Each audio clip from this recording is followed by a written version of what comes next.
Your mission, Hawaii. Your mission is to provide shit. Your mission is to provide security for a meeting with Eurocorp Honolulu personnel. I hate these. Because anything will fail these. Absolutely anything. So, yeah, not a fan. Congratulations, Bob. Good to be in communication with you again. Brennan is safely back and undergoing neural recalibration. In his short time with the Church of the New Epoch, the Professor managed to learn more about the Nine and what they have planned for us. As soon as he stops dribbling, we'll ask him what he knows. In the meantime, we have received a message from the Honolulu AI. Honolulu AI wishes to confirm an allied status with Eurocorp. It has never supported enemies of London. Never supported enemies of London AI strategy, nor is it carrying the Harbinger virus. It is ready to transfer all its resources to Eurocorp's absolute command. Our people and theirs will meet and exchange protocol keys. Security during the proceedings is your responsibility. Funny how that works, that you don't. It's my responsibility, but I don't actually get to do any pre-mission arrangements. Just get dumped into mission and you'll do fine. Drop site, Honolulu water purification plant. Okay. Maybe satellite range is not a good weapon of choice here. Although, if I get frustrated enough, I can just burn them to ashes myself. What? It's the same point. Rendezvous point, drop site. So, this is a terrible mission. I'm just responsible for security, but I don't even know what the fudge is going on. I can't make any arrangements. So, and I don't know anything about who's. I'm guessing we'll start here with executives. We have to all escort them somewhere. Where? I don't know. Maybe they'll come to us.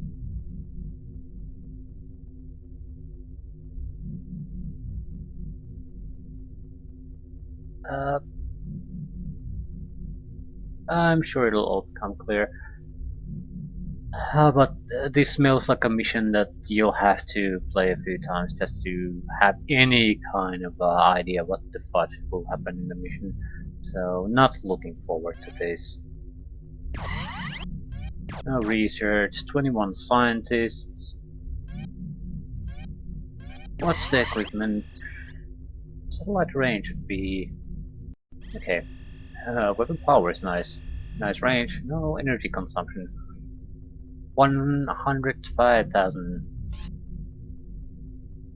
Every satellite in Utopia's network of geosynchronous orbital platforms is equipped with a stockpile of tungsten uranium alloy rods on a steerable mounting.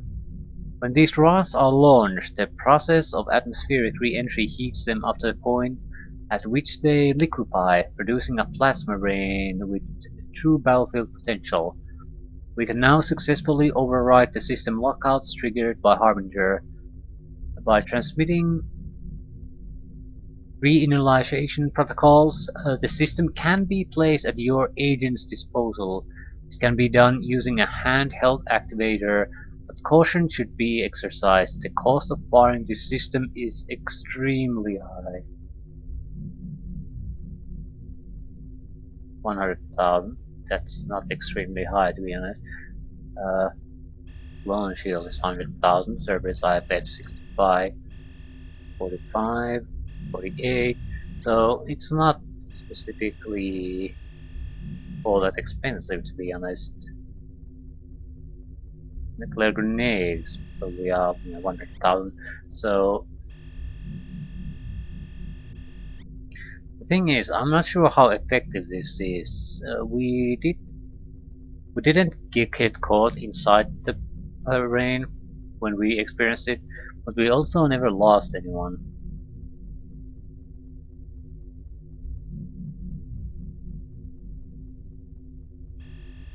grenade. We have a couple of those. Still electron maces. Not a huge fan of the maces. They're not terrible weapons, but well, one of their major problem was in the previous mission. They hit buildings. You can't, when you're near a building, you can't use them really successfully. They'll often hit the building, not hitting your actual target. So I guess fighting against electron mace opponents used to always go near building. Some of their shots will, without a doubt, hit them. Especially fences seem to be their great nemesis. So Pulse Laser at least has that over them. It'll fire like a normal weapon. It doesn't get blocked so easily. So what are we gonna do?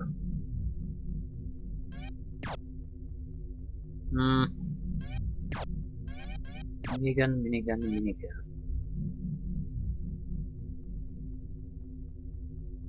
The two guys don't really have any other weapon. Just a little rocket launcher and a sniper rifle. I don't like that situation. On the other hand, someone use automated kits. No. We have the clone shield.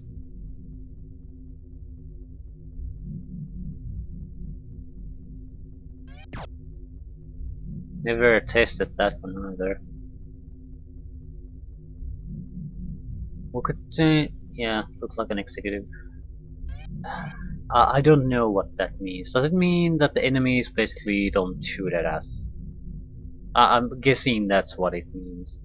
I should test it out at some point though, just to get a good idea of what it does. I know what it does, but how rapidly does the energy consume it, for example? So what can we actually do with that? What can we use items while that? Because that would mean we could sort of go plant bombs in the middle of enemies, just run away and see what happens if we can do that. And that would make it an awesome utility item.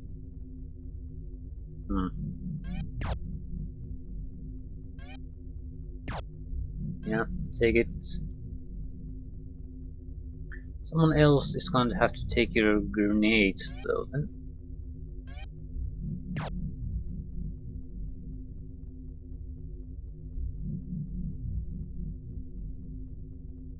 I don't think we want multiple grenade throwers at the same time. The nuclear grenades seem to kill the targets in the blast radius.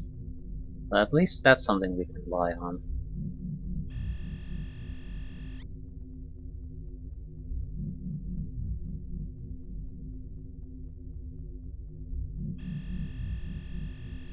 Who wants satellite rain?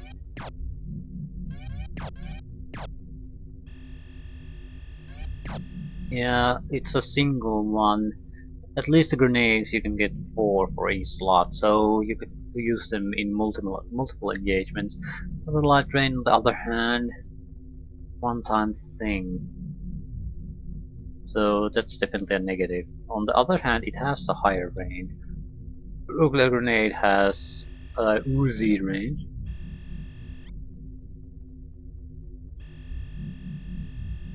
Satellite rain is longer than the conventional weapon, except long range rifle.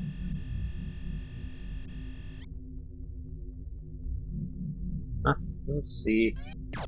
We'll see what happens here. We could, I guess, also depending if we engage in too much trouble there, we could use the Cerberus IFF, give every agent one and just dump them to defend the area the rendezvous is supposed to happen in. But I think we'll at least try without such things. Most of the missions don't really require anything exceptional. And we have bombs, we have nuclear grenades, we have satellite rain. So they'll have to throw something pretty heavy at us. before it becomes before we need new equipment to pass through a mission at this point. I don't know how many of them are still left. I guess something like a dozen missions at most. That's based on the technology level. I think we're still missing. We have almost everything. Cybernetics modifications have been long researched, and I can think of a couple of technologies that we haven't seen yet. I don't recall their names or even if they're any good, but I do recall having to enjoy the enemy shoving me with them, so there's still a few annoying things at least still left for the enemy. Yeah. Maybe I should turn things around here.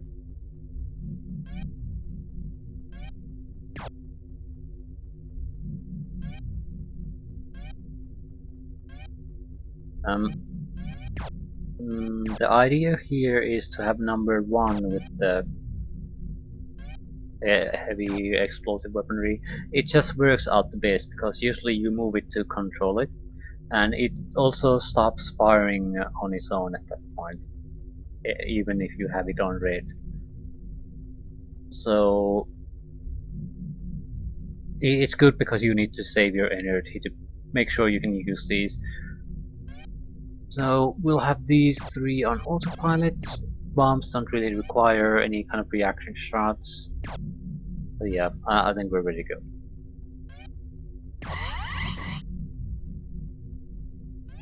Honolulu.